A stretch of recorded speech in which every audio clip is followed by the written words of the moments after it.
안녕하십니까.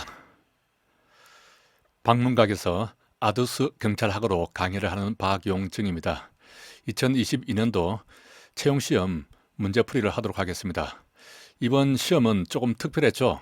처음 사신문항으로 이렇게 개편되면서 일반 행정법 분야가 어디까지 나올 것인가에 대해서 많은 말들이 있었습니다. 결과적으로 보니까 가장 기초적인 개념을 묻는 정도에서 그쳤고, 일반 행정법 분야에 많은 시간을 투자한 학생들은 상대적으로 불이익을 받는 그런 결과가 되었습니다. 참 안타까운 일입니다. 이게 경찰학이라는 게 그렇게 어려운 과목이 아닌데 시험 범위가 어디까지인지가 분명하지 않다 보니까 학생들도 힘들고 강의를 하는 강사들도 상당히 힘들었습니다. 그리고 이제 그 후유증이 좀 있죠. 일부 강사들은 그 행정법 분야에서 시험 문제가 많이 나올 것이라고 예상했던 그런 강사들을 상당히 원색적으로 강하게 비난을 하고 있습니다. 뭐 그렇게까지 할 필요가 있겠나 싶은데요. 저 역시 일반 행정법은 그렇게 깊게 나오지 않을 것이다. 저는 행정기본법 수준에서 개념만 잡고 들어가면 충분히 대비가 될 것이다. 그렇게 봤거든요. 이 행정기본법이라는 것이 그동안 학설과 판례에서 어느 정도 일치를 봤던 것, 가장 기본적인 개념들만 법으로 흡수를 시켜서 만든 것이거든요. 그래서 이 행정기본법에 나오는 것들만 충실하게 개념을 잡고 들어가면 일반 행정법 분야는 크게 문제 없을 것이다. 그렇게 봤습니다. 그래서 제가 그 기본 강의할 때 이 일반 행정법 분야는 거의 한 3시간 정도만 했거든요. 3시간 정도로 행정기본법에 나오는 조문과 개념을 이해하는 수준으로 대비를 하면 충분하다. 그렇게 봤습니다. 그래서 제 강의를 들은 학생들은 일단 일반 행정법에 투자하는 시간이 적었기 때문에 그동안에 시험에 나왔던 부분에서 좀 더 집중적으로 공부를 할 수 있었던 것이죠. 그리고 강론 파트, 생활안전 분야에서 상당히 문제가 많이 나왔죠. 그런데 어떤 강사들은 이 생활안전 파트에서 너무 기존에 그 공고된 것하고 다르게 문제가 많이 출제된 것이 아니냐 이렇게 말씀을 하시는 분도 계시는데 저는 그렇게 보지는 않습니다. 기존의 생활안전 분야로 분류가 되었던 범죄학이라든가 또 지역사회 경찰활동 같은 경우는 저는 이 부분은 경찰학 기초 이론으로 그렇게 포함시켜서 공부를 해야 한다. 범죄학에서 분명히 2문제 내지 3문제가 나올 것이다. 그리고 지역사회 경찰활동도 잘 봐둬야 된다. 그렇게 강조를 했었거든요. 만약에 범죄학 파트를 강론에 넣어버리면 이 생활안전 파트에서 많이 나와봤자 한두 문제밖에 안 나오는데 그러면은 범죄학에서 거의 문제가 출제 안 될 가능성이 있지만 현재 경찰행정학과에서 범죄학이 차지하고 있는 그 포션을 볼 때는 충분히 이 범죄학 부분이 기초 이론에 포함이 되어서 문항수가 많아질 것이다. 그렇게 봤습니다. 그리고 지역사회 경찰활동 같은 경우는 제가 대학 교재를 보니까 많은 교수님들이 총론 부분에서 다루고 있었어요. 그래서 이 부분도 강론에 넣을 것이 아니라 총론에 넣어서 제대로 대비를 해야 한다. 그렇게 이야기를 했던 겁니다. 아무튼 이 경찰학은 어떤 방향으로 공부하느냐 이게 제일 중요한 관건이 되었습니다. 지금 범위를 정해놓고 얼마나 깊게 공부할 것인가 이게 논점이 되어야 되는데 경찰학은 어떻게 된 것인지 어떤 방향으로 공부하는가 이게 가장 중요한 포인트가 되어버렸어요. 아무튼 이번 시험에서 제대로 그 방향을 잡고 공부한 학생들은 최소한 그래도 기본 이상은 했을 테고 이 방향을 잡지 못하고 일반 행정법 분야에서 너무 많은 시간을 투입한 학생들은 그만큼 시험에 나오는 부분에 공부를 못했기 때문에 좋은 성적을 받지 못했을 그런 가능성이 있습니다. 그런 탓인지 몰라도 제 수강생이 그렇게 많지는 않습니다만은 제 강의를 수강한 사람의 절반 이상이 90점을 모두 넘겼습니다. 다른 과목에서 점수가 평이했지만 경찰학 때문에 이번에 필기에 합격했다. 그런 전화를 받았습니다. 그리고 마지막으로 제 아두스 2문자를 활용을 해서 문제를 풀 수 있었던 문제가 꽤 많이 나왔습니다. 제가 시험 끝나고 다른 학원의 교수님들이 총평과 문제 해설 올린 것을 제가 이렇게 유튜브로 봤는데요. 거기에 보니까 이번 시험 문제가 비교적 쉬웠다고 하면서도 그 강평을 하는 교수님들도 일부 문제에 대해서는 착각을 하고 계시더라고요. 문제를 해설하면서 본인의 강의를 홍보하려고 하는데 거기서 잘못된 설명을 해버리면 그건 엄청난 마이너스죠.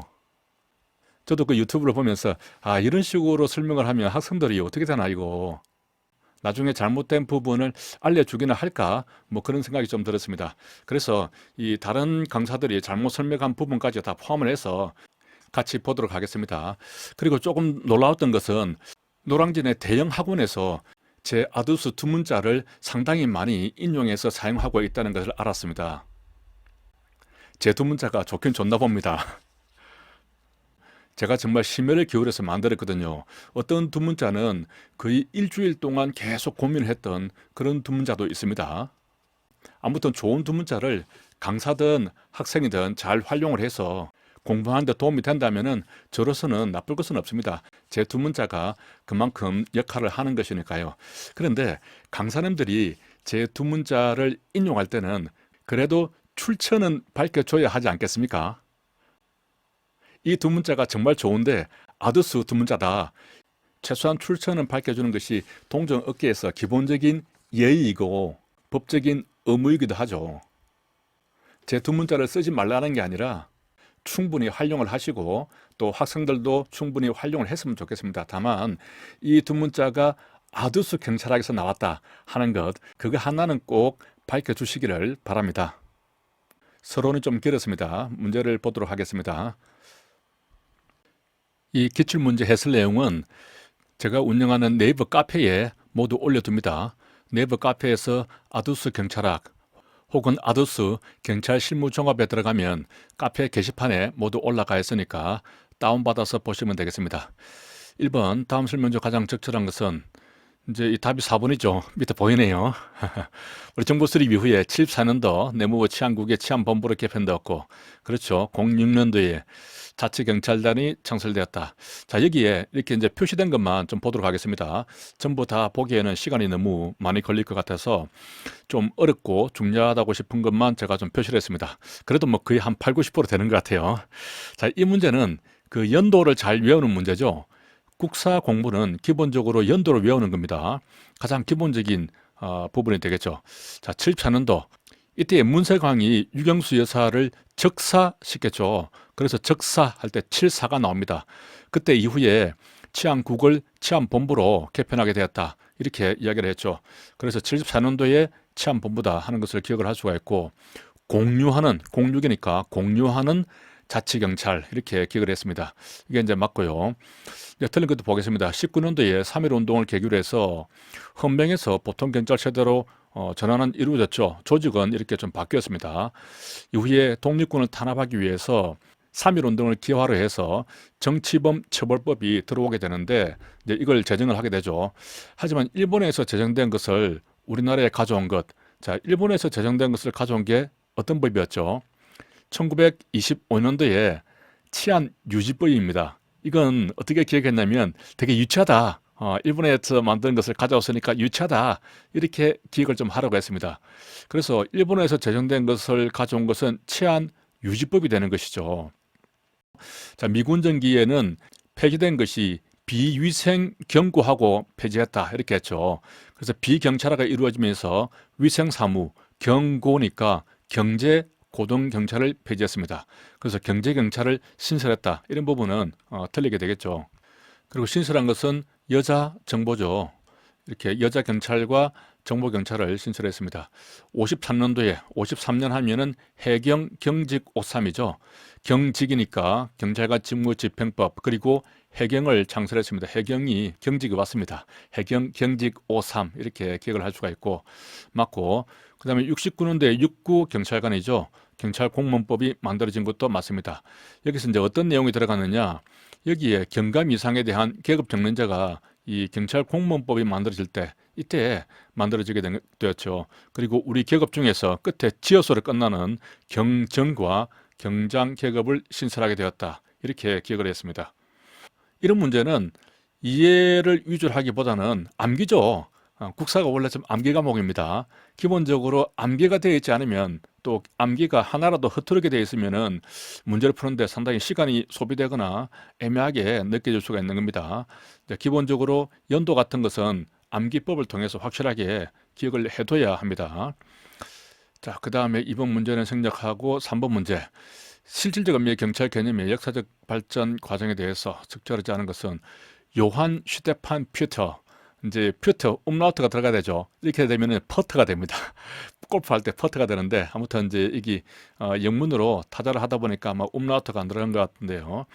아무튼 퓨터라는 사람이 이제 자기 저서에서 독일 공법 제도에서 경찰의 직무는 임박한 위험을 방지하는 것이다. 복리 정지는 경찰의 본래 직무가 아니다라는 내용을 이렇게 말했습니다. 저도 이제 퓨터에 대해서는 몰랐는데 이번 시험을 계기로 해서 알게 됐어요. 이게 찾아보니까 이제 기본적으로 복리 정지는 경찰의 본래 직무가 아니다. 이런 말이 나오는 것으로 봐서 복리가 경찰의 직무에 들어가 있었던 시기가 17세기죠. 경찰 국가 시대입니다. 경찰 국가 시대에서는 그 내무 행정에 한정하면서 이 복리 부분도 경찰의 역할로 이렇게 확대를 시켰거든요. 그러면서 경찰의 파워를 아주 강하게 했죠. 그것에 대한 반발로 18세기 법치국가 시대가 도래를 하면서 이제 복리 정진에 대한 부분은 빼려고 하는 그런 움직임이 있었습니다. 그래서 이제 아래의 해설에도 보면은 1776년도니까 18세기죠. 계몽주의 영향을 받아서 경찰의 임무를 소극적 위험 방지에 한정하는 그런 이야기를 한 겁니다. 자, 그런 의미로 이렇게 이제 해석을 할 수가 있고, 그리고 경찰의 직무는 임박한 위험을 방지하는 것이다. 뭐 이런 이야기를 했다는 거예요. 임박한 위험. 우리 이제 절박한 위험을 방지하는 것이다 하는 부분이 있었죠. 그게 이제 일반 란트법이었습니다. 일반 란트법이 1794년도에 제정이 되었기 때문에 사실은 비슷한 시기라고 볼 수가 있죠. 뭐 절박한 위험이나 임박한 위험이나 좀 말은 비슷합니다. 아무튼 피터 이렇게 하면 이제 뭔가 피 터지는 느낌이 듭니다. 임박한 위험 좀 연결되는 느낌이 나나요? 그렇게 이야기를 했다고 그렇게 좀 기억을 하고 넘어가면 되겠습니다. 그렇죠. 베르크 판결은 선전기념비의 전망을 확보할 목적으로 주변 건축물의 고도를 제한하기 위해서 베를린 경찰청장이 제정한 법규 명령은 독일의 제국경찰법상의 개별적 수권 조항이 위반돼서 모해라고 했다. 자, 제국경찰법이 갑자기 나왔죠. 이 이제 법정과 판례의 순서를 이렇게 기억을 했습니다. 제 1죄 크지경 이렇게 기억했죠. 그래서 제국경찰법이 16세기에 나왔고 제일 먼저 나왔습니다. 교외 행정을 제외한 국정 전반을 의미를 했죠. 경찰의 개념에서. 이게 나왔다가 이제 크루이츠베르크가 18세기에 나오는데 그럼 한참 있다가 이렇게 나오잖아요. 뭔가 좀 안 맞습니다. 그죠? 간격이 너무 멀죠. 제국경찰법이라는 부분이 일단 틀렸다고 볼 수가 있고요. 그리고 개별적 수권 조항이 있으면 이런 게 있으면 당연히 무효가 되겠죠. 그런데 이 판례가 나올 정도라면은 이 개별적 수권 조항이 있는 게 아니라 일반적인 수권 조항이 있었기 때문에 이런 판례가 나오게 된 것이죠. 안 그러면 법률에 의해서 개별적 수권 조항이 있으면 법률에 의해서 당연히 무효든 유효든 이게 분명하게 가려지니까 그죠.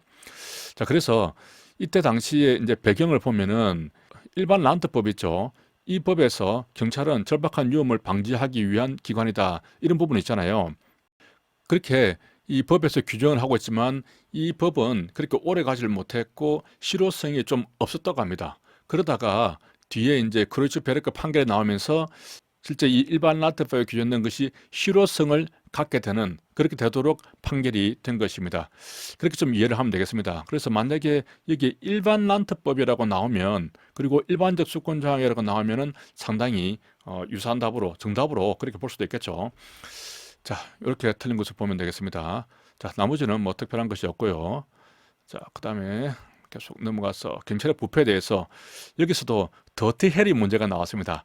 자, 이 더티 해리에 대해서는 정말 더티하죠. 한 번도 들어본 적이 없습니다. 저도 들어본 적이 없어서 그 인터넷 찾아보니까 더티 해리라는 영화가 있었다고 해요. 이제 크로카스라는 학자가 당시 유명한 유괴 영화라고 합니다. 이 해리가 경찰관이었는데 더티하다는 것이죠. 어떤 일이 있었냐면은 당시에 유괴된 소녀를 찾기 위해서 이제 유괴범을 잡았습니다. 그리고 이제 그 소녀가 어디 있느냐, 그 장소를 알기 위해서 일종의 고문을 한 것이죠. 다리에 총을 쏘면서 고문을 했다 하는 겁니다. 이렇게 어떤 정당한 명분을 위해서 부정한 수단을 사용한 것이죠. 아무리 급하다고 하더라도 이 피해자의 다리에 총을 쏘면서 고문을 하는 것은 정당화될 수가 없습니다. 그래서 더티 헬이라는 영화 제목이 있는 것이고 이게 이제 더티 헬이 문제가 되는 겁니다. 자, 그렇다면 이러한 더티 헬의 문제는 도덕적으로 선한 목적을 위해서 윤리적, 정치적 혹은 법적으로 더러운 수단을 동원하는 것이 적절한가? 관련된 딜레마적 상황이다. 이제 맞는 말이 되는 것이죠. 답은 간단합니다. 이 4번에서 전체 사회 가설은 신임 경찰관이 조직의 부패 정통에서 고참 동료들에 의해서 사유화되는 것, 이것은 이제 구조 원인 가설이죠. 전체 사회 가설이 아닙니다. 이것은 기출 문제가 몇 번 나왔기 때문에 어려운 문제는 아니었고요. 자, 경찰청 공무원 행동 강령에 관해서 적절하지 않은 부분인데, 자, 여기에 보면은 2번이 정답이죠. 공무원이 상담 절차 및 규정 안내, 각종 증명서 발급, 기타 이에 준하는 단순 민원 업무를 수행하는 것을 제외하고, 단순 민원 업무는 제외합니다. 그리고 직무 관련자하고 300만 원 이상이죠. 300만 원 이상의 어떤 검정 거래가 있었다면 그러한 사람은 사적 이해 관계자가 되어서 신고를 해야 되는 것이죠. 기관장에게 신고를 해야 됩니다. 행동 강령 책임관이 아니고 기관장에게 신고를 해야 되는 것이죠. 이렇게 틀린 부분이 두 개가 나왔습니다. 이건 사실 어렵지 않게 맞출 수 있는 문제였는데, 그런데 일부 그 강사가 해설하는 것을 들어보니까 이 부분을 또 착각을 하고 있더라고요. 이 질문은 사적 이해 관계자의 신고와 관련된 부분인데, 우리가 이제 1회 100만 원, 매 해결원도 300만 원을 초과하는 경우에는 3년 이하 징역에 처하고, 그리고 그 이하라고 하더라도 직무와 관련되면은 과태료를 2배 내지 5배까지 이렇게 부과를 할 수 있는 부분이 있습니다. 그 과태료 부과를 하는 것하고 이 부분하고 헷갈려 가지고 잘못 설명을 하고 있더라고요. 그 강사님이 몰라서 그런 것은 아니고 단순하게 착각으로 생각이 됩니다만은, 이제 그렇게 설명을 해버리면 학생들은 상당히 잘못 인식되어 버리죠. 그렇게 한번 잘못 인식이 되어 버리면 그걸 바꾸려고 하면은 상당히 힘들거든요. 제가 볼 때는 그런 강사님들은 평소 준비가 좀 부족했다, 그렇게밖에 생각이 안 됩니다. 이런 문제 해설하는 것도 상당히 오랫동안 이 영상에 남아있고 유튜브로도 학생들이 보고 하는데, 충분히 준비를 해서 강의를 해야지 그냥 본인 생각대로 막연하게 이렇게 해서는 안 된다. 대체로 오랫동안 강의하신 분들이 그런 경향이 있습니다. 본인이 오랫동안 강의를 했고 잘 안다라고 생각을 하기 때문에 자신이 틀릴 수도 있다는 것을 별로 염두에 안 두는 것 같아요. 자신감 있는 것은 좋지만 항상 본인도 틀릴 수 있다는 것을 염두에 두고 확인을 해야 되거든요. 확인을. 제가 저렇게 처음 시작하는 강사는 사실 그렇게 오랫동안 강의한 사람보다 2배, 3배는 더 노력을 합니다. 한 번 더 확인하고 또 새롭게 뭐 알려줄 것이 없는가, 이렇게 노력을 하게 되는 것이죠. 자, 그런 아쉬운 점이 있습니다. 자, 그 다음 문제를 보도록 하겠습니다. 7번 문제. 자, 언론중재 및 피해 구제에 관한 법률에서, 자, 여기도 보면은 이제 언론중재위원회에 대해서 나왔죠. 제가 이제 마지막에 그 위원회 테마별 강의를 하면서 이런 것들은 다 정리를 했었는데, 이번에도 위원회 문제가 몇 개 나왔습니다. 마지막 테마 강의만 잘 들었어도 두세 문제는 좀 맞출 수 있었던 것 같아요. 자, 이거 보면은 3년짜리죠. 3년짜리는 어떤 게 있습니까? 경찰위원회, 그죠? 경찰위원회. 경찰위원회는 뭐가 있죠? 시경위가 있고 또 국경이 되어 있습니다. 국가경찰위원회. 이렇게 모두 3년짜리인데 이 경우는 연임이 안 된다. 그죠? 연임이 되는 게 3년짜리가 언소죠. 경찰이 언소를 쌈 싸먹었다, 이렇게 기억을 했는데, 언론중재위원회 그리고 소청심사위원회는 3년인데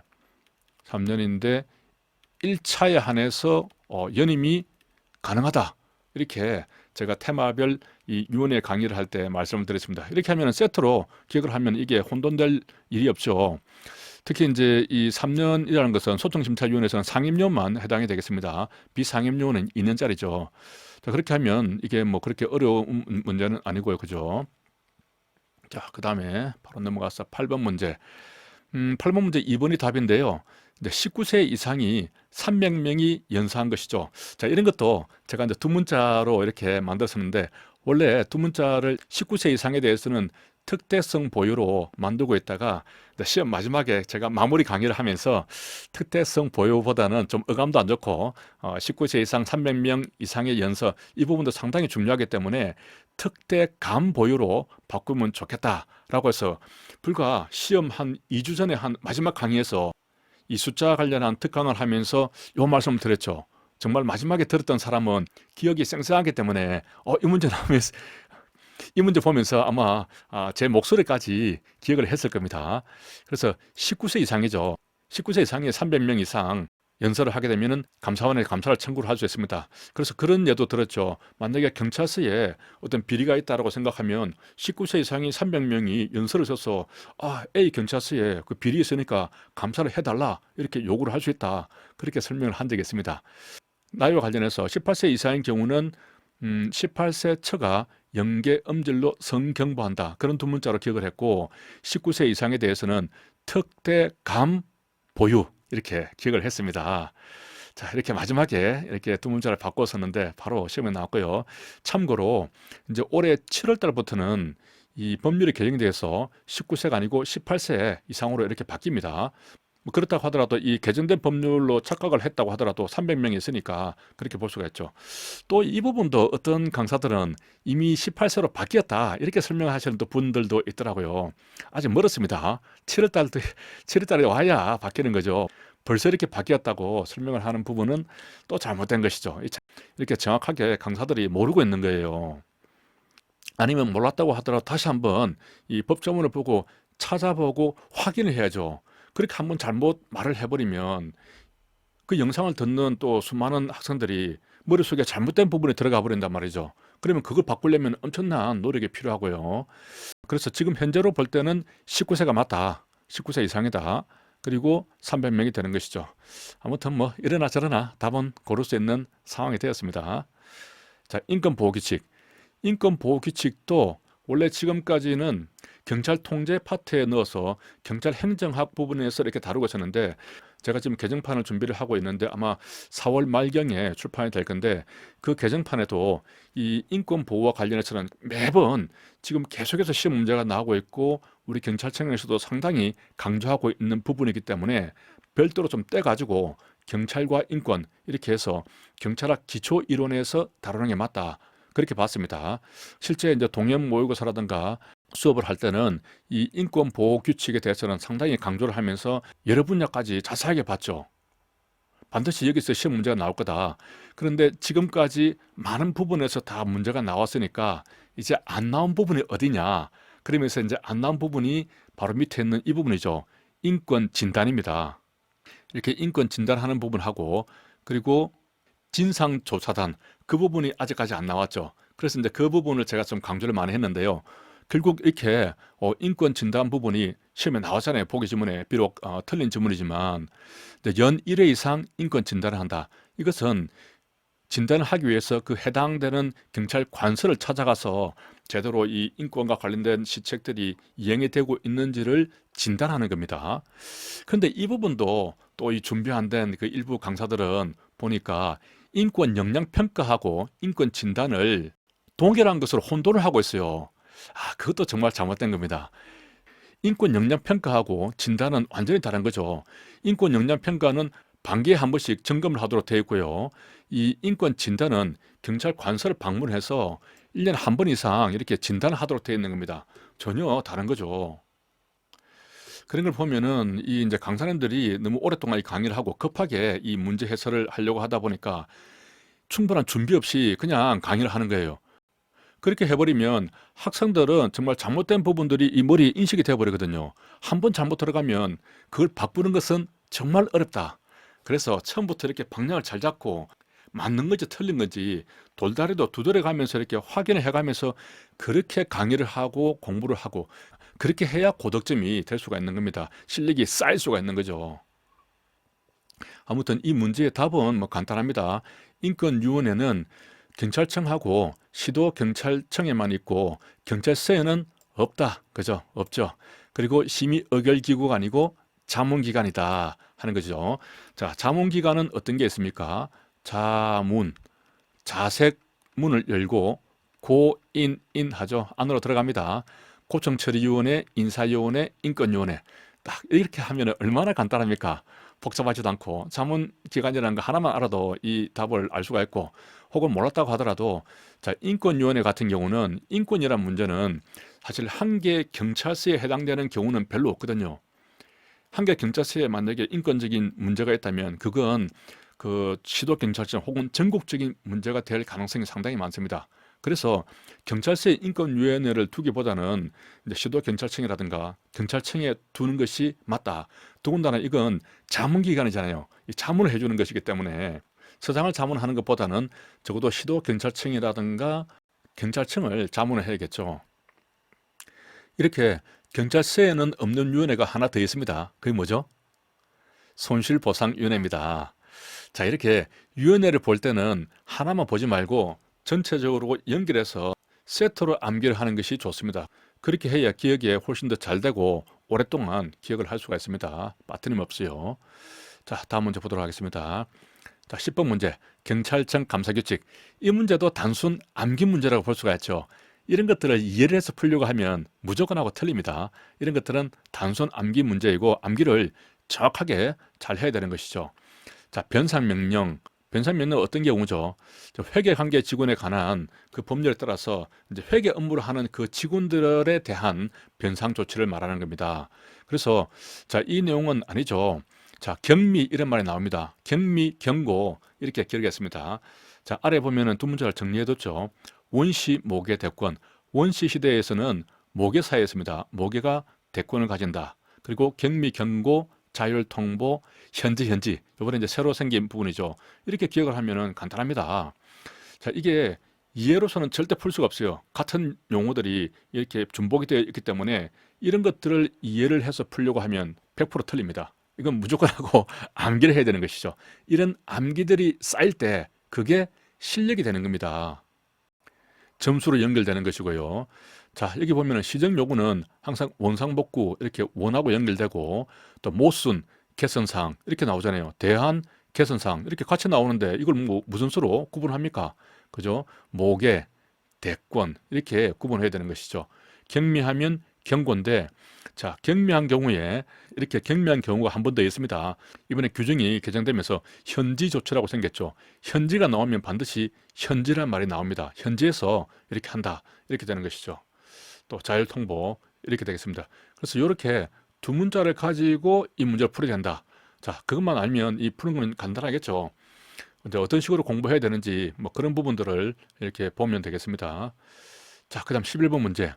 자, 이 문제도 지금 원래로 하면은 강론 파트에 있어야 되잖아요. 근데 지금 앞부분에서 출제가 되었습니다. 그러면은 이제 강론 파트라고 하면은 생활안전에서 한 문제나 두 문제밖에 못 나오지만 이게 앞부분으로 총론으로 이동되었다는 것을 확실하게 보여주는 것이죠.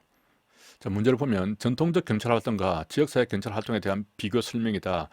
스페로라는 학자가 1988년도에 쓴 그 논문을 근거로 해서 묻는 겁니다. 자, 적절하지 않은 것은 경찰은 누구인가? 전통적 경찰 활동의 관점에서는 법치병을 주로 책임지는 정부 기관이라고 답변할 것이며 그렇죠. 경찰만이 치안을 유지하는 유일한 기관이다. 이렇게 봤죠. 자, 지역사회 경찰 활동의 관점에서는 경찰이 시민이고 시민이 경찰이라고 답변할 것이다. 자, 이 말이 맞나요? 이 말은 처음 보죠. 자, 사실은 맞습니다. 그죠?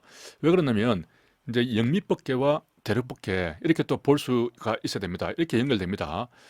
이렇게 지역사회 경찰 활동이라는 것은 기본적으로 영미법계의 전통이거든요. 영미법계에서는 자치경찰을 위주로 하다 보니까 당연히 지역사회 경찰 활동이 사실은 전통적인 경찰 활동인 거죠. 영미법계에서 보면 뭐 대륙법계에서 보면은 이제 전통적인 것은 오로지 경찰만이 치안을 책임지는 것이고 지역사회 경찰 활동이 새로운 활동으로 볼 수는 있겠죠. 그렇다면 지역사회 경찰 활동은 기본적으로 영미법계적인 개념이고 경찰은 누구인가? 이렇게 물으면 경찰이 시민이고 시민이 경찰 아니야? 낮에는 일하고 밤에는 순찰한다. 자치경찰이다. 이렇게 아주 간단하게 답변이 되어버리는 것이죠. 이 내용이 맞는 내용이 되는 겁니다.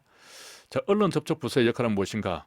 전통적 경찰 활동의 관점에서는 경찰의 권한이 집중되어 있죠. 그렇기 때문에 현장 경찰관들이 함부로 중구난방으로 말을 하는 것은 차단하는 것이죠.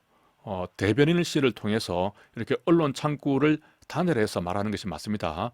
하지만 지역사회 경찰 활동은 분권화되어 있죠. 그렇기 때문에 현장의 경찰관들이 직접 언론하고 접촉을 할 수 있는 것입니다.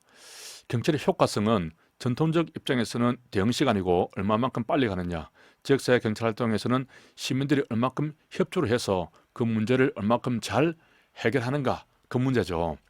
자, 이제 답은 4번인데 가장 중요한 정보란 무엇인가? 전통적 관점에서는 범죄자 정보이고 자, 이 부분은 조금 어려울 수가 있습니다. 그간에 수험서에서 안 나왔죠. 그래서 1, 2, 3번을 알게 된다면은 4번이 틀린 답이라는 것을 고를 수는 있겠죠.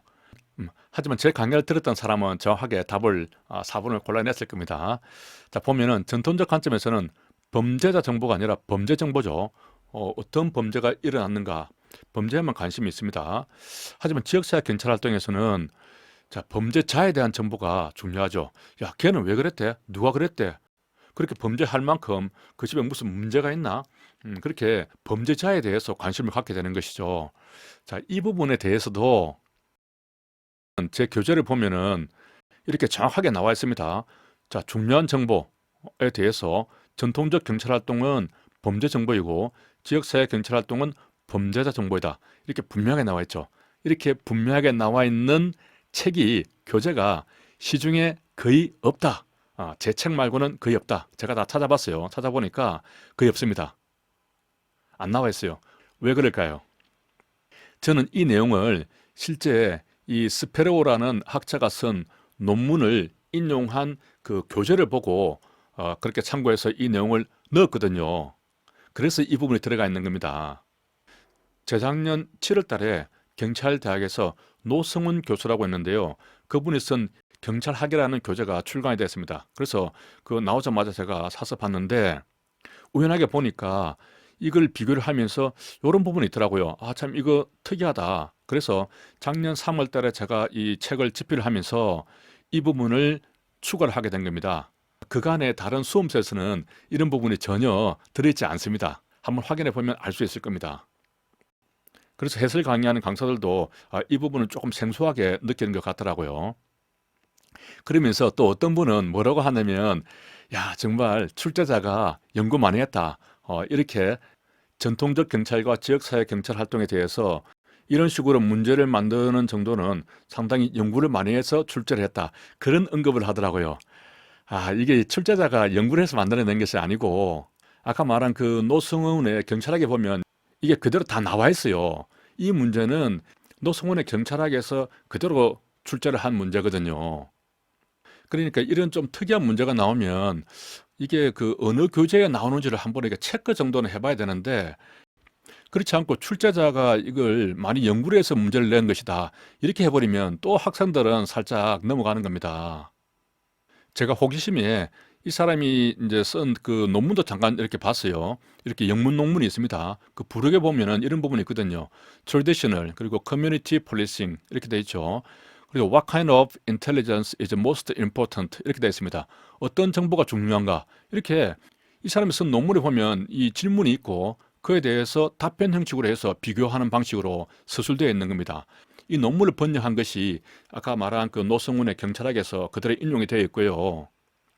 여기에 보면은 traditional의 crime intelligence, 범죄 정보, 그죠? criminal intelligence, 범죄자 정보 이렇게 딱 구분되어 있지 않습니까?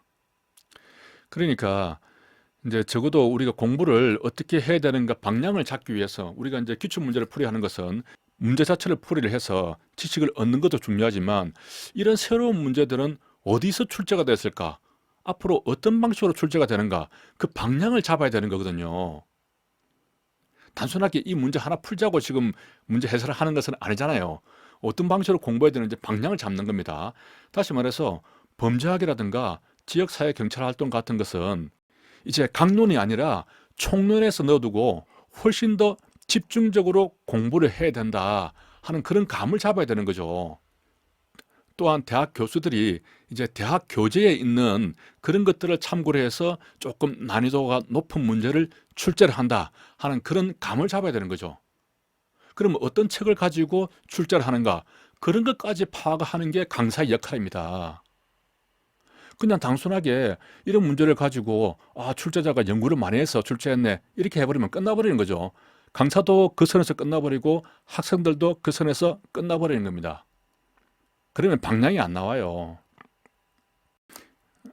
이 문제는 이 노성훈 교수의 이 책에 정확하게 나와 있어요. 여기에 이 문제를 그대로 뺏긴 거거든요. 제가 이게 하이라이트까지 해가면서 이게 작년에 하이라이트 한 거거든요. 여기 보면은 문제가 그대로 있어요. 질문도 있죠. 질문도 있고 답변하고 그대로 나와 있는 이 문제를 뺏긴 겁니다.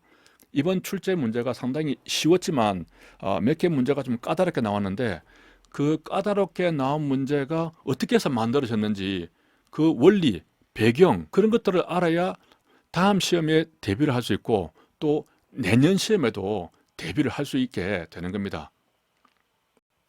제가 강의를 시작한 지는 얼마 안 되지만은 아까 말씀드렸듯이 10년 이상 하신 분보다 2배, 3배로 더 노력하거든요. 찾아보고 확인하고 내가 궁금한 거 있으면 영문 자료도 찾아봅니다. 나름 영어는 좀 친숙하니까요. 이렇게 영문 자료를 보면은 이런 내용들은 차라리 원문을 봐버리면 이해가 더 빠르거든요. 번역을 자꾸 하다 보면은 엉뚱하게 이상하게 다르게 되어 있는 경우가 있더라고요. 사실 그래서 이것도 원문 한번 찾아본 건데요. 자, 다음 문제 보도록 하겠습니다. 자, 12번 넘어가고요. 뉴먼의 방어 공간 구성 요소의 구분이다. 뉴먼에 대한 이론인데요. 자, 이것도 아까 설명했듯이 범죄학이 지금 앞으로 왔지 않습니까? 이제 총론에서 나온다. 이렇게 보면 되겠습니다. 이 문제도 상당히 어려운 문제였죠. 뉴먼이 저번 경간부 시험에서 한번 출제가 되었습니다. 그리고 이번 시험에서 또 나왔죠. 연속해서 나왔습니다. 그때 경간부 시험에서는 이제 보기 지문의 하나로 간단하게 나왔는데 이번에는 그 내용을 연결시키는 것으로 이렇게 좀 심도 깊게 나왔죠.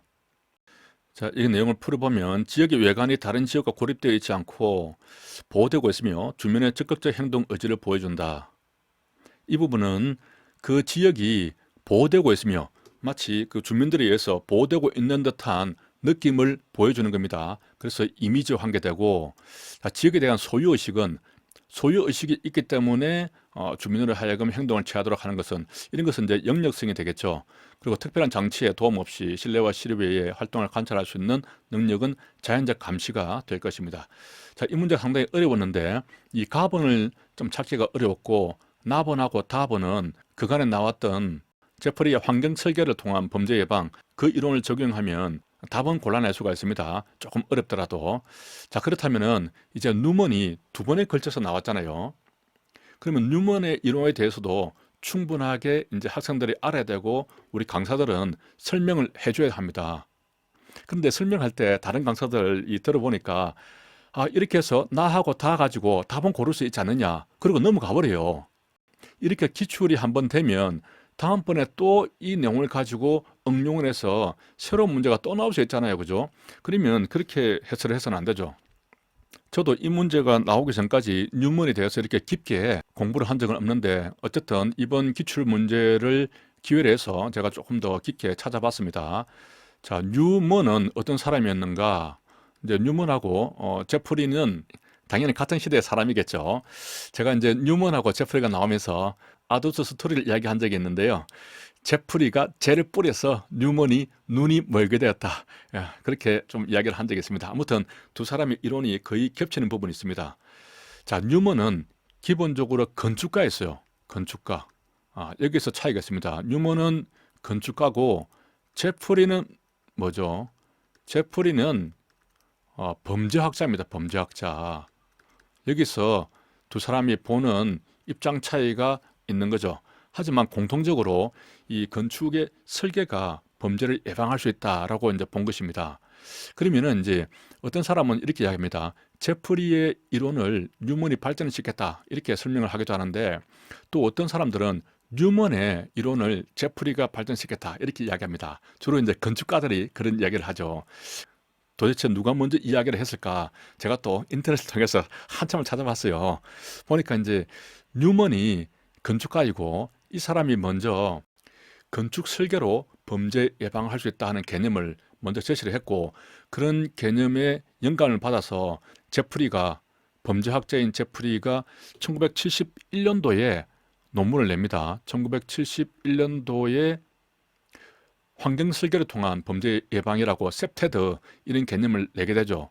그런데 이제 이후에 뉴먼이 1972년도에 이 사람도 논문을 내게 됩니다. 그 영역성 강화라는 방어 공간 이론에 대한 논문을 내게 되는 것이죠. 그래서 이 논문이 나온 연도만 보면은 제프리가 먼저인 것처럼 보이지만 하지만 기본적으로 뉴먼은 건축가입니다.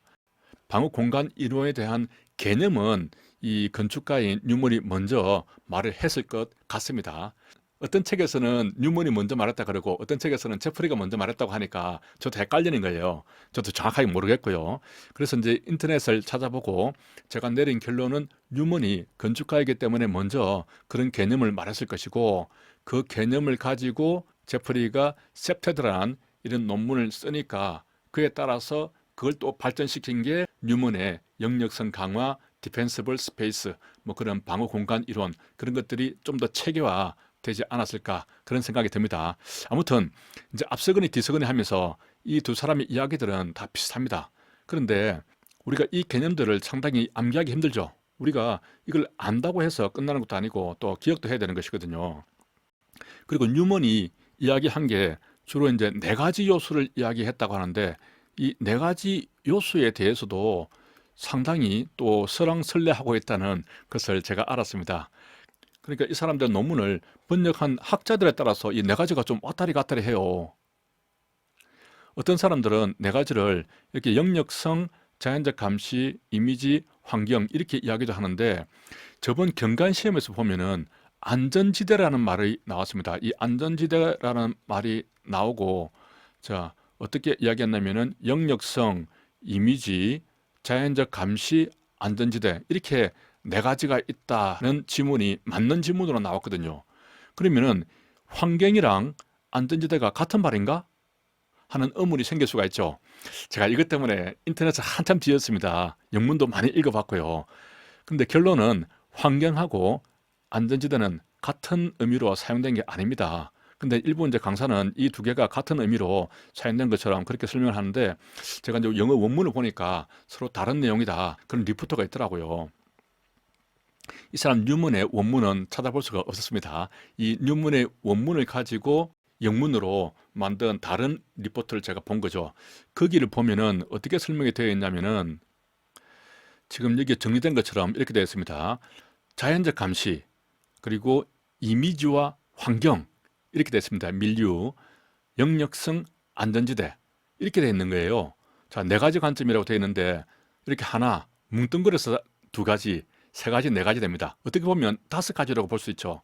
그런데 번역한 사람에 따라서 어떤 사람들은 하나, 둘, 셋, 넷 여기까지만 이야기를 하고 전문 경관시험처럼 어떤 사람은 하나, 둘, 셋, 넷 이렇게 이야기하는 겁니다. 그러니까 상당히 어렵죠.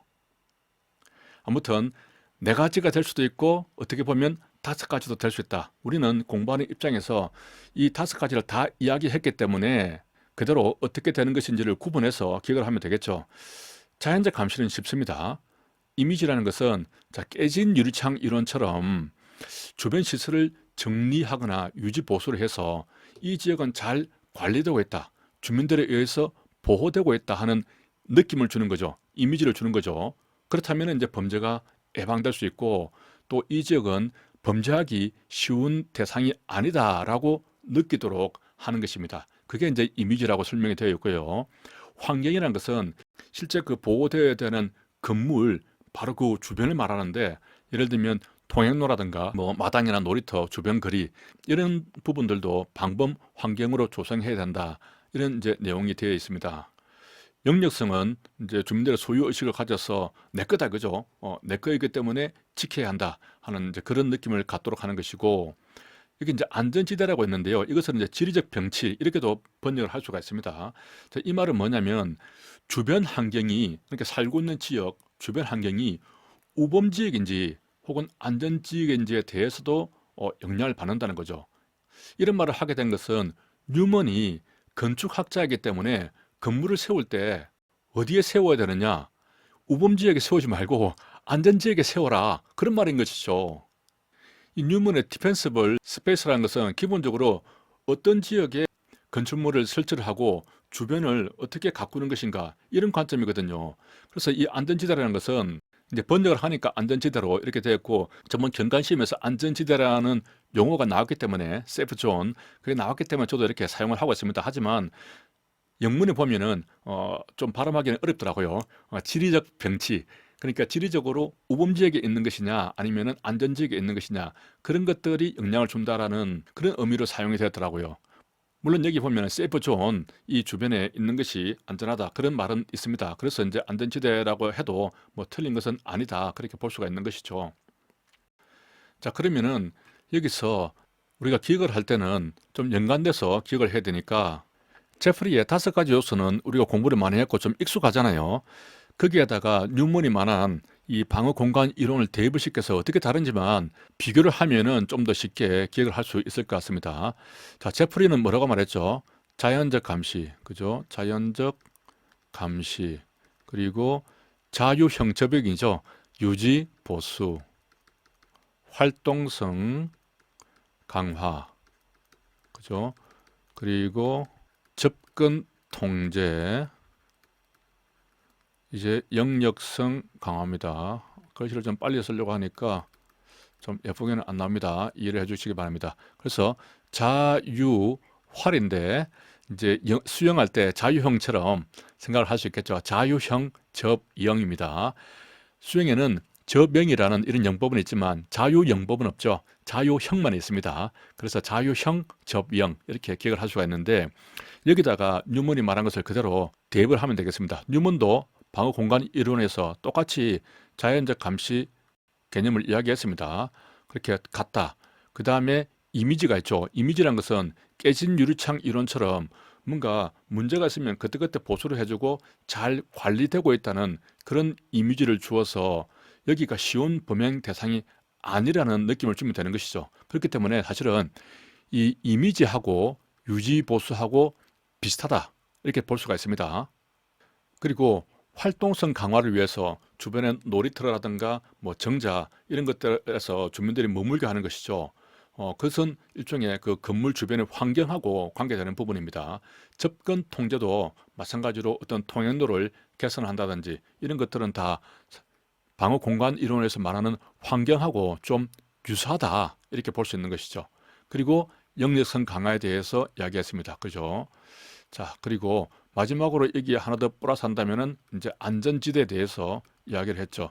주변에 우범 지역이 아닌 안전 지역에 있으면은 더욱 안전해질 수 있다. 이렇게 본 것인데, 자, 그러면 이제 자연적 감시니까 두 문자를 한번 따보면은 자의, 환영, 안 이렇게 됩니다. 그리고 이렇게 대별을 해서 기억을 해버리면 특별하게 이미지에 대해서 별도로 공부를 하지 않더라도 여기 유지보수하고 연결시키면 아 비슷한 개념이다.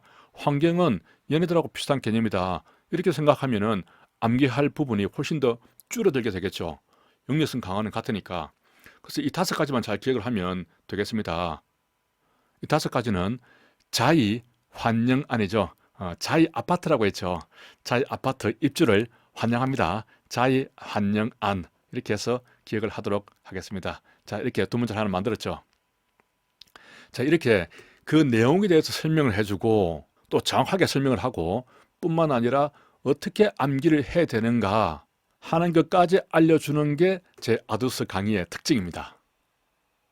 그냥 이해만 하고 넘어가면 그건 점수로 연결되지 않습니다. 이해를 한 다음에 암기까지 가야 점수로 연결되는 것이죠. 다음 문제 보도록 하겠습니다. 자, 14, 15 넘어가고 16번 문제. 이 문제도 그렇게 어려운 문제는 아니었습니다. 직권면직 사유 중에서 징계위원의 동의가 필요한 사유로 옳은 것은 여기 보면은 뭐 자격증 이런 부분 나오죠. 자격증은 객관적인 사실이기 때문에 징계위원의 동의가 필요 없겠죠. 그리고 내용을 읽어보면은 사실 이해가 되어 있으면 어렵지 않게 답은 골라낼 수가 있습니다. 성격적, 도덕적 결함이 있다. 이런 것들은 징계위원회 동의를 한번 받아봐야겠죠. 그리고 직무수행 능력이나 성실성 이런 부분도 한번 징계위원회에 심의를 받아봐야 합니다. 휴직 기간이 끝났거나 했는데도 복귀하지 않는다. 이런 복이죠. 이런 것들은 분명합니다. 자, 이렇게 우리가 이해로도 충분히 답을 골라낼 수 있지만 좀 더 확인 사살을 하기 위해서 제가 그 두 문자를 만들어 둔 게 있었죠. 동의가 불필요한 것, 그죠? 정원 조정이라든가 직접 개편 예산 부족할 때 이렇게 정원 조정으로 말을 좀 바꿀 수가 있죠. 복귀를 하지 않는다. 자격증 등이 취소되었다. 이렇게 정복자로 기여를 한다고 했습니다. 정복하려고 하는 사람들은 상대방의 동의를 받지 않는 사람들이죠. 그렇게 하면 연관해서 좀 더 쉽게 기억을 할 수가 있습니다. 자, 다음 문제 보도록 하겠습니다. 국가재정법상 예산 편성 집행.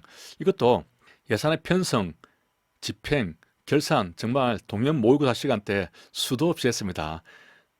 예산과 관련해서는 이 절차가 가장 중요하다. 절차를 반드시 외워야 한다. 제가 여러 번 강조했죠. 이것은 밑에 있듯이 자, 사지요 이렇게 기억을 할 수가 있습니다. 사지요. 그리고 135죠. 135를 숫자보로 바꾸면 해산물입니다.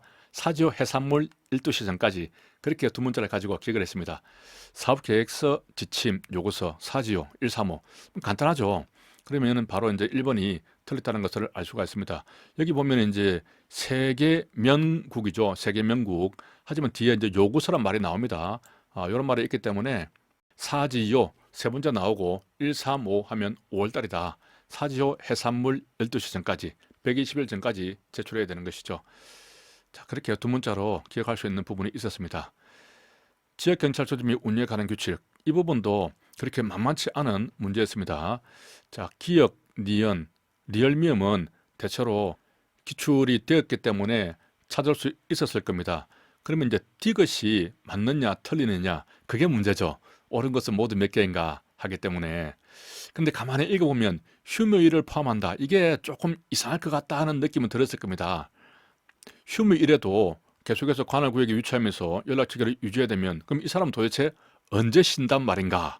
그렇죠. 그러니까 이것은 상식적으로 좀 문제를 풀어야 되는 부분이었습니다. 물론 이제 이 규칙을 꼼꼼하게 봤다면 풀 수 있겠지만은 상식적으로 휴무일은 제외되어야 한다 이렇게 볼 수가 있겠죠. 자, 이 직주일체형 치안센터에 대해서 직주일체형이라는 게 무슨 뜻인지도 모르고 시험 문제를 읽었던 학생들이 상당히 많았을 거예요. 하지만 저는 제가 이 실무 경험이 있기 때문에 이 직주일체형에 대해서 매번 기본 강의를 할 때마다 제 이전 경험을 이야기를 한 적이 있습니다. 직주일체형이 어떤 거죠? 직장과 주거가 일체된 그런 형태라는 의미겠죠. 자, 치안센터에는 어떤 게 있냐면은 검문소형이 있고 검문소형 그리고 출장소형이 있습니다. 출장소형이 있는데 출장소형은 이제 사람이 한 사람 출장 가 있는 거죠. 그냥 상주하는 거죠. 이 중에서 이제 직주일체형이 있는 것이죠. 그래서 제가 총론 시간에 주로 이제 이 이야기를 하는데 제가 처음에 경감으로 승진해서 경남 하동이라는 곳에서 근무를 할 때 어느 한 파출소에 갔는데 그 파출소장님하고 이야기를 하고 있는데 갑자기 사모님이 사무실에 들어오셔가지고 커피를 타주더라. 그래서 깜짝 놀랐다. 어떻게 사모님이 여기 계실까? 그래서 아무튼 고맙다 그러고 커피를 마시고 있었는데 조금 있으니까 애들이 학교 마치고 막 파출소를 뛰어들어오면서 아빠 그러면서 들어오고 있는 것을 봤다. 그래서 더욱더 놀랐다. 아니 파출소에 사모님도 있고 애들도 있고 이거 도대체 어떻게 된 건가? 그런데 나중에 알고 보니까 그게 직주일체형이었다라는 이야기를 제가 매번 했습니다. 제가 그런 실무 경험이 있기 때문에 그런 재밌는 이야기를 통해서 이런 직주일체형 치안센터에 대해서 설명을 했기 때문에 제 이야기를 한 번이라도 들은 사람은 최소한 감은 잡죠. 감은 잡고 좀 덜 당황하면서 침착하게 실무일이 제외된다 하는 것을 풀었을지도 모르겠습니다. 자, 아무튼 이 규칙에 의하면은 그렇게 이제 배우자와 함께 근무를 하게 되어 있고 배우자는 그 경찰관이 뭐 외부에 출장을 가거나 했을 때는 전화도 받을 수 있는 등 업무를 보좌한다라고 규정이 되어 있습니다. 이런 출장소형은 어떻게 구조가 되어 있냐면은 보통 파출소가 이렇게 이제 2층 내지 3층으로 이루어져 있죠.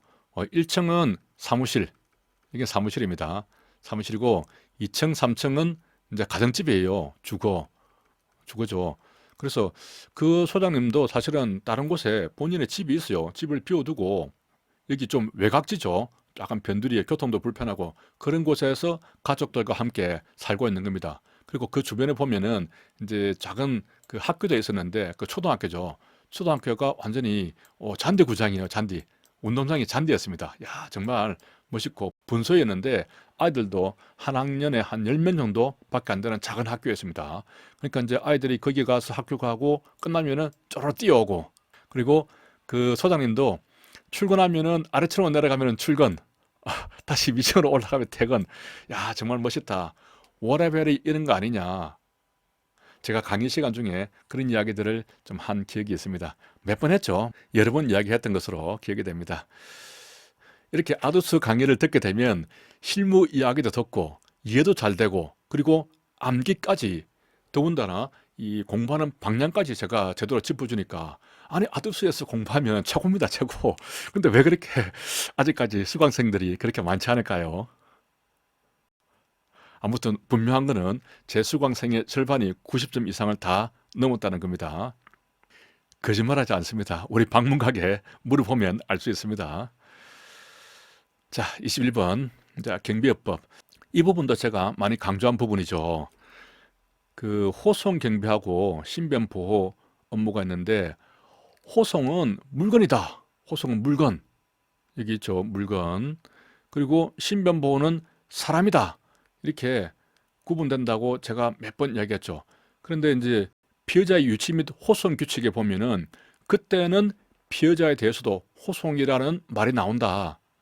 하지만은 이 경비업법에 있어서는 호송이라고 할 때는 사람에 대한 호송이 아니고 물건에 대한 호송만 의미하고 신변 보호는 사람에 대한 것만 의미한다라고 제가 여러 번 피해자 유치 및 호송 규칙하고 비교를 해가면서 말씀을 드린 적이 있습니다. 그래서 신변 보호 사람이라는 것만 알면은 재산은 의외로 빠르게 좀 찰 수가 있는 부분이죠. 자, 범죄 피해자 보호법. 이 부분은 저도 미처 준비하지 못한 부분이죠. 그리고 제 교재에도 없습니다. 혹시 다른 수험서에 이 부분이 나와 있나 찾아보니까 대부분의 교재에서도 이 부분은 빠져 있더라고요. 그러니까 저만 잘못한 것은 아니고 대부분의 우리 학원 강사들이 여기까지는 챙기지 못했고요. 사실 출제자가 이런 부분까지 출제하리라고는 보통은 예상하기 어렵죠. 아무튼 문제는 그렇게 어렵지 않았습니다. 대부분 1번으로 답은 찾아낸 것 같습니다. 저도 이 1번과 관련해서는 비슷한 내용을 여러 번 강의를 했었거든요. 자, 1번은 보면은 범죄 피해자란 타인의 범죄 행위로 피해를 당한 사람과 그 배우자 직계 친족 및 형제 자매를 말한다. 다만 배우자의 경우에는 사실상의 혼인 관계는 뭔가 포함될 것 같은 느낌이 들죠. 범죄 피해자니까 사실혼이 포함됩니다. 자, 이 부분에 있어서 우리가 일반적으로 경찰학뿐만 아니라 대부분의 이제 처벌이 들어가는 그런 법률에서는 사실혼은 대부분이 다 포함이 됩니다. 자, 여기까지가 일반적인 우리 그 강사님들이 해설할 때 그렇게 이야기를 하더라고요. 자, 법률에는 대부분이 사실혼이 포함되기 때문에 그렇게 생각을 하고 그렇게 답을 고르면 된다라고 이야기를 했습니다. 사실 맞죠? 또 대부분의 학생들도 그렇게 해서 답을 골랐을 겁니다.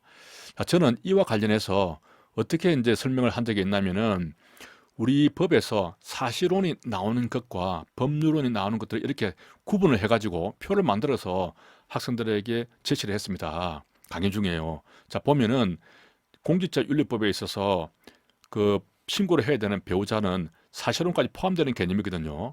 그리고 가정폭력처벌법에서도 배우자는 사실혼이 포함이 되고 출국관리법에서 F6 결혼 이민 비자를 받을 때도 사실혼이 포함되는 개념이다.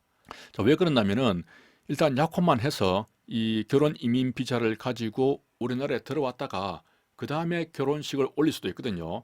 그래서 약혼 상태에서만도 배우자에게 주는 결혼 이민 비자를 발급할 수 있다. 그렇게 제가 설명을 했죠. 외사 파트는 또 제 전문이니까 잘 알죠. 하지만 사실혼이 포함되지 않는 것도 있어요. 이런 것까지 가르쳐 줘야 진짜 실력 있는 강사죠. 다음번에는 이런 부분이 나올 수 있는 겁니다. 이게 이제 유일하게 법률상 배우자만 하나는 것으로 되어 있는 것이 하나였기 때문에 만약에 제가 출제자였으면은 이런 부분 하나 딱 내가지고 사실혼이 포함된다 해서 딱 내버리면은 학생들 많이 틀리지 않겠어요? 자, 금범수수 등이 금지되는 배우자의 범위는 사실혼은 포함되지 않습니다. 법률상 배우자 하나입니다. 이게 유일하게 하나가 있는 겁니다. 따라서 제가 강의를 할 때는 요거 하나만 법률상 배우자이고 나머지는 모두 사실혼이 포함된다. 이렇게 많이 강조를 했었죠. 그렇기 때문에 제 강의를 들었다면 아마 자연스럽게 이제 사실혼이 포함되는 것으로 그렇게 보긴 봤을 겁니다. 이렇게 막연하게 우리 법에는 대체로 사실혼이 포함된다. 그렇게 이야기하면 안 되고 정확하게 다 찾아봐야죠. 찾아봐가지고 이렇게 표를 만들어서 아닌 것도 있잖아요. 이렇게. 그러니까 정확하게 학생들이 암기를 하고 머릿속에 인식을 할 수 있도록 그렇게 강의가 진행이 되어야 합니다. 자, 23번 스토킹 범죄 처벌 등에 관한 법률. 이 부분도 많은 강사님들이 스토킹법이 나올 것이다 이렇게 예상을 했었고 저 역시 예상을 했었죠. 저는 이제 생활안전파트에서 나온다면 이 스토킹법하고 그리고 이제 아동 청소년의 성보호에 관한 법률에 있어서 이번에 그 위장 수사와 비공개 수사가 나왔지 않습니까? 저는 이제 그 둘 중에서 하나가 나올 것으로 생각을 했었거든요. 두 개 다 나오기는 좀 어렵고 둘 중에 하나가 나올 것이다 그렇게 봤는데 네, 스토킹 범죄가 나왔군요. 이건 뭐 여러 번 대비를 했기 때문에 맞출 수가 있는 부분이었고요.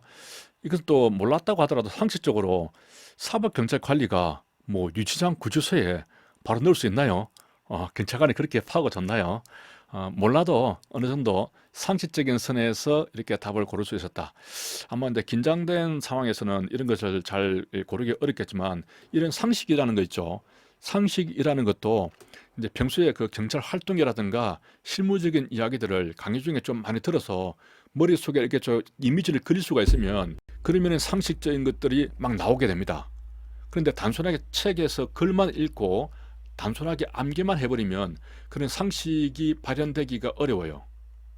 그래서 실무를 경험한 사람한테 강의를 듣는 것이 상당히 필요합니다. 그냥 지나가는 이야기처럼 제 옛날 경험담이죠. 그런 이야기들이 경찰과 관계되는 부분이라면은 이 이미지를 형성하는데 상당한 역할을 할 수가 있거든요. 아무튼 이 부분은 이제 상식적으로도 좀 곤란할 수가 있었고 그리고 이제 이 부분도 나올 수가 있다라고 생각을 했죠. 스토킹 범죄는 3년 이하인데 흉기 등을 이용했다면은 5년 이하죠.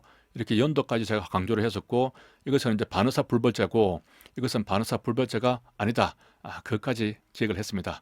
그래서 암기법으로는 또 이런 것도 말을 했습니다. 스토킹 할 때 쓰가 나오니까 3, 넘버 3, 그죠? 1, 2, 3. 그래서 3년이다. 이렇게 해서 연관시켜서 기억을 하면 좀 더 쉽다. 저는 이렇게 우리가 암기해야 될 포인트를 짚어주고 어떻게 암기해야 되는가까지 연구를 해서 알려주죠. 물론 이제 제가 말하는 것을 받아들이기 어려우면 본인들이 스스로 암기법으로 기억을 할 수도 있습니다. 하지만 제가 이렇게 말을 해주고 그걸 한번 들으면 훨씬 더 기억이 잘 되거든요. 그리고 말도 되잖아요. 3, 3년 말 되잖아요. 기발합니다. 이것도 한참 걸려서 생각을 했습니다. 다음 문제 보도록 하겠습니다. 시간이 상당히 많이 걸리네요. 자, 테러 방지법. 이 테러 방지법과 관련해서도 제가 마지막 그 마무리 강의할 때도 강조를 했었죠. 테러 위험 인물하고 그 외국인 테러 전투원하고 상당히 헷갈릴 수가 있다. 특히 외국인 테러 전투원 이러면은 이게 외국인인지 뭐 테러 전투원이라고 하니까 뭐 어떤 사람인지 상당히 헷갈릴 수가 있다라고 하면서 강조를 했습니다. 자, 이 내용은 외국인 테러 전투원에 대한 설명이죠. 이동 시도하는 내국인뿐만 아니라 외국인까지 들어가는 것이죠. 그래서 그 외국인 테러 전투원이라는 용어에서 이런 내용들이 쉽게 연상이 안 되기 때문에 유의를 해라 이렇게 강조를 한 적이 있습니다.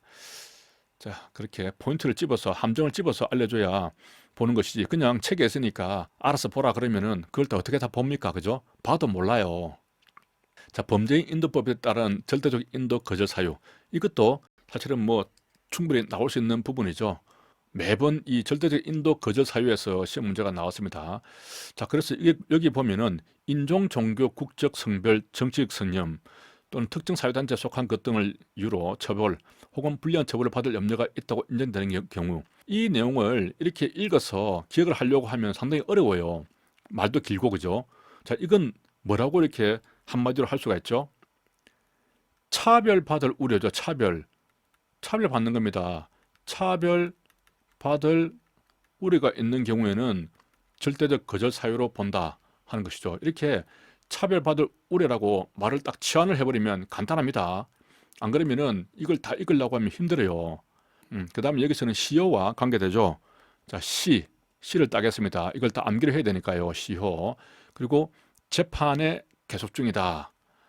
그리고 절대적 거절 사유는 두 문자로 차이나게 제시한다. 차이 제시죠. 그러면 이유가 없는 경우. 범죄를 범했다고 볼 이유가 없는 겁니다. 그쪽에서는 이 인도 범죄에 대해서 사람을 보내달라 그러는데 우리가 보니까 야 이거 뭐 말이 안 되는데 범죄한 것 같지도 않은데 이유가 없는데 그런 경우입니다. 자, 그래서 이렇게 두 문자를 따면은 여기에서 차를 따는 것이죠.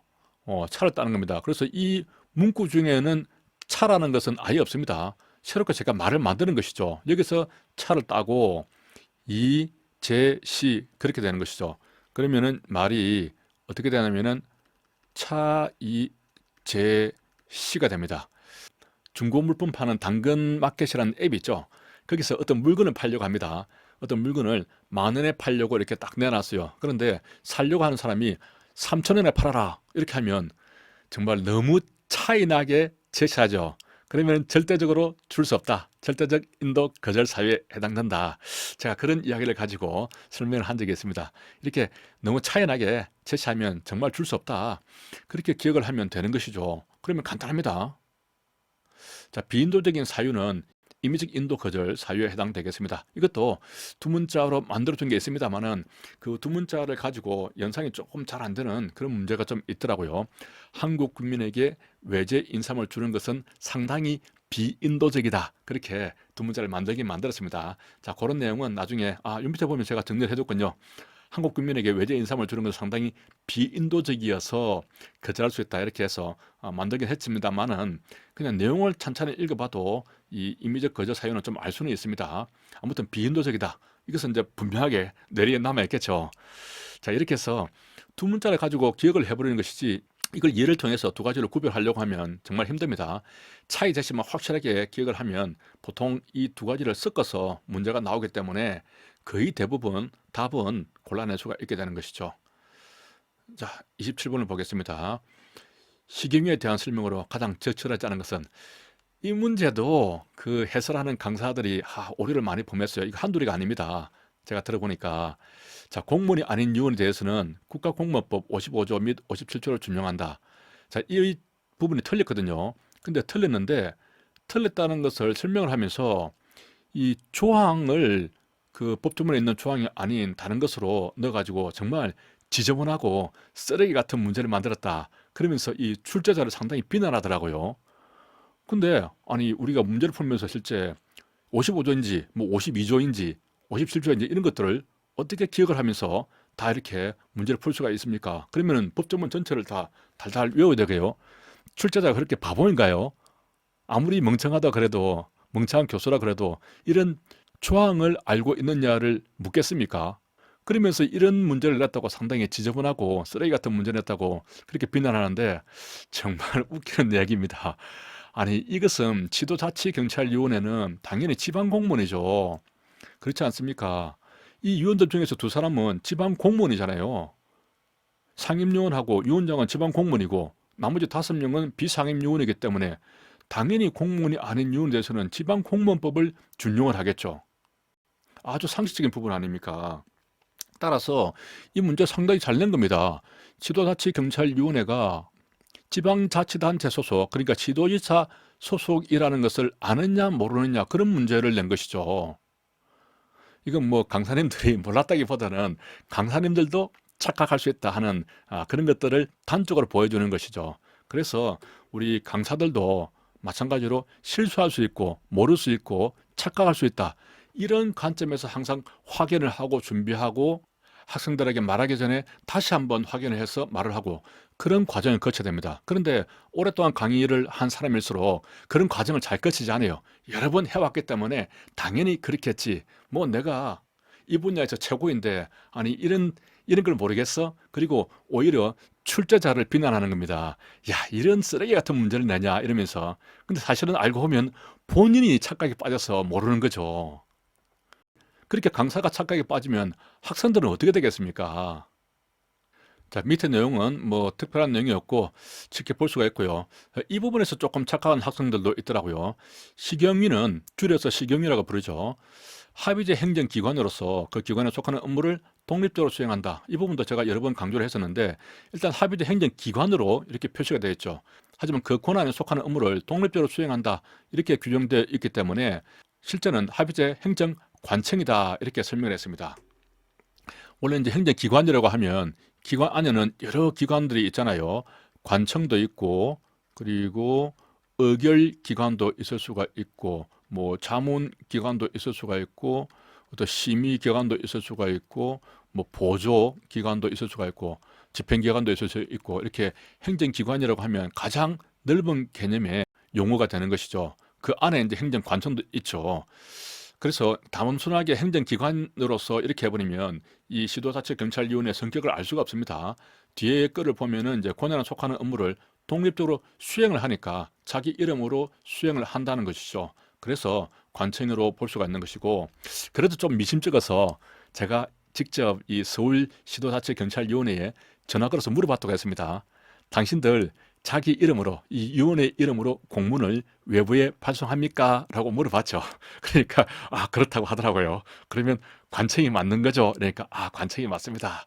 그렇게 이야기를 하더라고요. 이렇게 저도 좀 의문스럽고 그렇죠. 이게 작년에 이제 처음에 이 법조문이 나왔을 때 그때 이야기입니다. 그랬을 때는 필요하면 그 관계기관에 전화를 해서 정확하게 알아가지고 그런 내용을 확인을 해서 학생들에게 가르쳐야 되는 것이죠. 그냥 막연하게 이야기를 했다가 혹은 어물쩍 넘어갔다가 나중에 그걸 바꾸려고 하면 학생들 머릿속에는 이미 그러한 내용이 들어가 있어서 상당히 어렵습니다. 자, 행정 효율과 협업 촉진에 관한 규정. 자, 이 문제에 대한 부분도 의외로 그 강사님들 설명한 걸 보니까 그 교재에는 없었다라는 말씀을 하시더라고요. 제 교재는 있거든요. 여기는 확실합니다. 이게 이제 뭐냐면 간단한데 이 종류만 잘 알면 되거든요.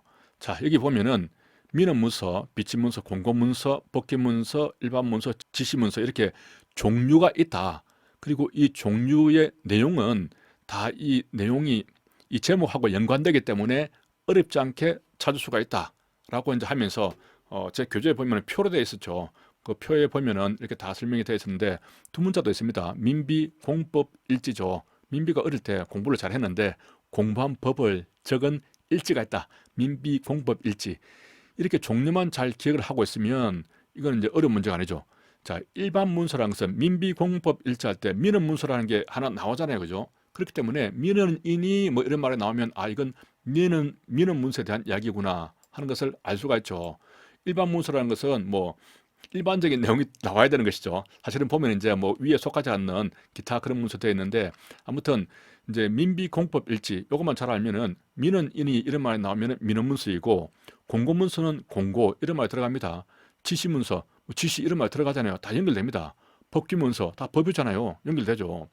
이렇게 제가 이제 표로서 그림을 그려놓고 여기에 대해서는 별도로 공부할 필요가 없다. 이 종류만 잘 알면 된다. 민비공법 일지라는 것만 알면 그리고 그 안에 같은 내용으로 연결된다 하는 것만 알면은 맞출 수 있다라고 제가 강조를 했던 그런 사안이죠. 뭐 강조까지는 아니지만 아무튼 수업 시간에 이야기를 했던 그런 내용입니다. 자, 그 다음에 또 조금 어려웠던 문제가 즉시강제. 자, 이 부분도 뭐 여러 번 했죠. 동년 모의고사 할 때 한 대여섯 번은 문제를 풀었던 것 같습니다. 자, 우리 행정기본법에도 나오기 때문에 행정상 강제가 어떤 것인지에 대해서 여러 번 이야기했습니다. 그 행정기본법에 보면은 제재 처분이 있죠. 제재 처분에 그 행정상 강제는 포함되지 않는다는 말이 나와서 이건 나올 때도 말했고 또 실제 이런 즉시 강제라든가 이런 부분 나올 때도 제가 여러 번 설명을 했습니다. 자, 행정상 강제라는 게 어떤 거죠? 행정상 강제라는 것은 강제 집행이 있고 그리고 즉시 강제가 있습니다. 강제 집행과 즉시 강제의 차이점은 뭐죠? 구별되는 기준은 의무 불이행을 전제로 하느냐 아니냐의 여부에 달려 있죠. 자, 그렇게 해서 강제 집행과 즉시 강제로 나누어지는데 강제 집행에는 어떤 종류가 있다? 대집행, 강제 징수, 직접 강제, 이행 강제금 이렇게 대강직위로 말했습니다. 혹은 이제 말을 바꿔서 제 교재에는 이제 2대 직강으로 되어 있는데 아무튼 2대 직강이든 또 제가 중간에 두 문자를 좀 하나 바꿨죠. 대강직위. 이것을 이제 앞에 말하고 연결시키기 위해서 강제 집행, 뭔가 집행한다. 사형 집행하는 느낌이 들죠. 집행한다, 사형 집행한다. 이런 것처럼 집행하는데 대강직이라. 그죠? 이렇게 좀 이야기를 한 적이 있습니다. 그러면은 강제 집행이라는 말이 들어가면은 대강직위가 들어가고 나머지가 즉시 강제라는 것을 이렇게 잘 몰라도 언뜻 떠오를 수가 있는 것이죠. 그러면 여기서 이제 보면은 뭐 이런 것들은 즉시 강제를 알 수가 있잖아요. 즉시 강제와 대집행 강제 지수가 어떻게 연결되는지를 보면 문제를 풀 수 있는 것이죠. 이 대강직위는 강제 집행이 분리에 들어가 버리기 때문에 즉시 강제에 해당되지 않는다라고 생각을 할 수가 있는 거죠. 그렇게 해서 좀 풀 수가 있는 문제였습니다. 이것도 아두수 두 문자로 풀 수 있는 문제였습니다. 물론 이제 이해로 풀 수도 있지만 이해하기가 어렵고 잘 안 떠오르기 때문에 그렇죠.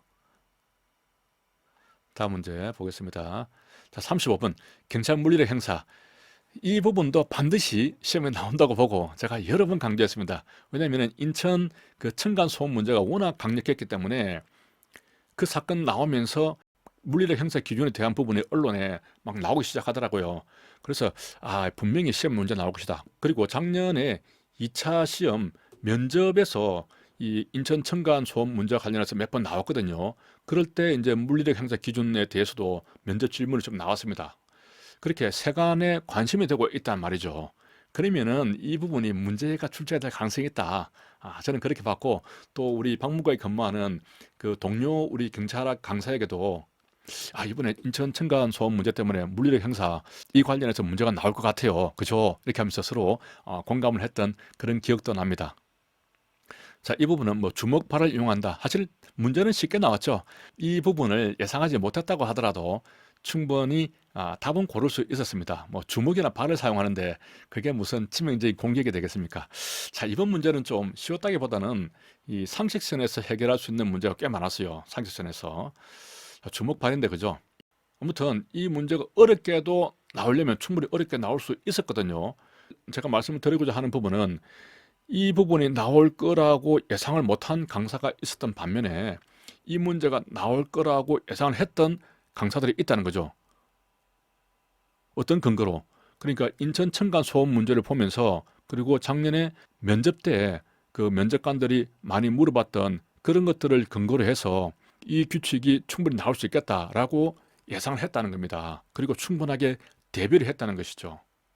그게 중요한 겁니다. 문제는 쉽게 나왔으니까 이게 뭐 쉽게 나왔으니까 맞췄으면 됐지. 그게 아닙니다. 이제 8월달 시험이 있죠. 그때 8월달 시험에는 또 어느 방향으로 문제가 나올 것인가 촉을 세워서 기출 문제를 분석해 가면서 새로운 방향을 또 찾게 되는 겁니다. 계속 연구를 하다 보면은 그 희미하게 이런 문제가 나올 수 있겠다. 그렇게 나와요. 그게 어떤 쪽집게처럼 찝는 게 아니라 사람들의 생각은 비슷하기 때문에 그 방향으로 이렇게 연구를 하고 시간을 투자를 해서 들여다보면은 대충 출제자가 생각하는 방향으로 가게 되어 있습니다. 그래서 출제 방향을 잡게 되는 것이죠. 그런 것들을 강사가 해야 되는 역할입니다. 자, 이런 부분에 대해서 좀 철저하게 준비를 했죠. 순서대로 순소 저폭치, 허접 저중고, 허접합니다. 그죠? 허접 저중고. 순소라고 하면은 순환소가 그 젖소들이 보면은 순환소죠. 그렇게 순소의 젖꼭지처럼 생각을 할 수 있다고 했고, 뭐 주먹, 발 이런 것들도 여러 번 이야기를 했죠. 이렇게 주먹, 발로 나오면 가격할 수 있다고 했습니다. 가격할 수 있기 때문에 부상도 입힐 수 있는 것이죠. 그리고 전자 충격도 줄 수 있다고 했습니다. 가격할 수 있고 충격을 줄 수 있는 게 중염 물리력이죠. 폭력적 공격이고요. 이렇게 암기의 기준점을 하나 만들어 버리면 부상을 입힐 수 있으니까 그보다 낮은 단계는 이제 부상을 입힐 수가 없습니다. 통증만 느낄 수 있게 하고, 그리고 여기서 가격 충격, 그러니까 전자 충격기를 사용할 수 있기 때문에 그보다 낮은 데서는 가스 분사기를 사용할 수 있다. 그렇게 이야기를 했죠. 거기까지 이렇게 세트로 기억을 해야 완벽하게 대비가 되는 겁니다. 이렇게 하나만 덜렁 해석을 하고 넘어가 버리면 다음 또 비슷한 문제가 나오면 또 틀립니다. 그렇게 해서는 안 되고요. 세트로 항상 기억을 하고 설명을 해야 되는 것이죠. 자, 다음 문제 보도록 하겠습니다. 자, 38번 강학상 특허에 해당하는 것은, 자, 이 부분은 제 강의를 들은 사람도 좀 틀렸더라고요. 그럴 수밖에 없는 게 제가 허가라든가 특허를 설명을 하긴 했어요. 하지만 강조하지 않았죠. 간단하게 허가는 일반적으로 금지를 했다가 그걸 금지한 것을 해제를 시켜줘서 자연적 자유를 회복시켜 주는 것이고, 특허는 특별하게 어떤 이익을 주는 것이다. 뭐 이 정도 선에서 간단하게만 끝나버렸죠. 특별하게 더 강조하지는 않았습니다. 아무튼 제가 허가 특허 나올 때 그 차이점에 대해서는 매번 설명을 했어요. 이렇게 예를 들어서까지 설명을 하지도 않았고 강조하지는 않았죠. 자, 기본적으로 특허라는 것은 특별한 이익을 주는 것이죠. 그래서 국유재산 등 그 행정재산을 사용하게 해준다. 그럼 특별하게 더 이익을 주는 것이죠. 그렇기 때문에 특허가 되는 겁니다. 자동차 운전이라든가 한의사 이런 것들은 이제 일반적 상대적 금지를 해제하는 것이죠. 일정한 자격 요건이 가진 사람에 한해서 할 수 있도록 하는 겁니다. 일반적으로는 모두 운전하지 못하게 하고 함부로 사람을 치료하지 못하게 그렇게 금지를 하고 있는 겁니다.